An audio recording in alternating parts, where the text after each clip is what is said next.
10 to 15 minutes walk dito sa Binondo sa Chinatown ay matatagpuan naman natin sa gilid ng mga fountain ay ang simbahan ng Binondo Church o ang tinatawag nila na Minor Basilica and National Shrine of San Lorenzo Ruiz o kung tawagin nga natin ay Binondo Church. Madali lang siya makita kasi bungad na bungad sa intersection at sa rotonda dito sa Binondo patungong Divisoria o Lucky Chinatown Mall.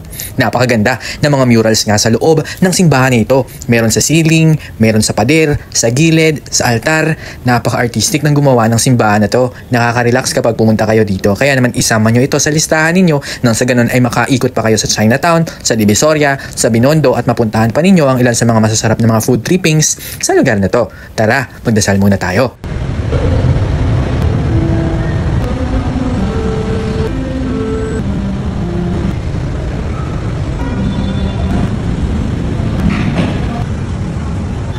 Paglabas ka ng Binondo Church ay kaliwat ka na ang mga makikitang Chinese stores at mga food trips na makikita lamang dito sa Binondo. May mga sikat na dito na talagang dinadayo ng mga turista at ng mga lokal. Kaya kung pipiliin ninyo ang simbahan na ito, mas marami kayong magagawa kasi pwede kayong mag-Divisoria, mag-food trip sa Chinatown at kung ano-ano pa. Isa nga sa pinupuntahan dito ang Estero Food Court kung saan makakakain ka ng mga palaka at iba pang mga exotic na mga pagkain. Kung hindi ako nagkakamali, anyway, hindi kami dito kumain kasi busog na ako dun sa 24 chicken. Babalikan ko to.